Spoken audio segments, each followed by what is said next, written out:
Արդյոք հետընտրական գործընթացի համար մենք ունենք պլան B, քանի որ գործ ունենք խուլիգան խունտայի հետ, որ ամեն ինչի ընդունակ են եւ ըստ իս իրենք փողոցով եկել են եւ պետք է փողոցով գնան, իրենք երեկվա իր ելույթից հետո կարծում եմ, որ չի հաշտվելու ընտրությունների այն եզրակացության հետ, որը պետքա լինի։ Ես նույնիսկ չեմ ուզում մտածեմ պլան B-ով ծանրաբեռնեմ ինքս ինձ, որովհետեւ մեծ համոզմունք ունեն, որ պլան A-ն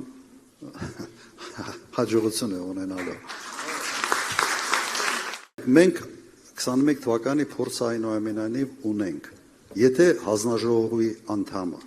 եթե վստահված անձը ամուր կաղնած է եւ իր ֆունկցիան է իրականացնում,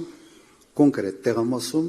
շատ դժվար է ինչ-որ բան անել։ Մենք պետք է մոբիլիզացնենք մաքսիմալ ձևով մեր թիմը, ստանանք այդ արդյունքները, որից հետո ոչ մեկը չի համարձակվելու որևէ բան անել։ Այն ինչ դուք ասում եք, ենթադրում է, որ կան ընտրության արդյունքներ եւ օրինակ վարշապետը հայտարարում է, որ մեկ է ես եմ։ Սա նշանակում է, որ պլան B-ն հեղափոխությունն է, բայց արդեն լեգիտիմ իրավունք ստացած հեղափոխականներով, այլ ոչ թե զուտ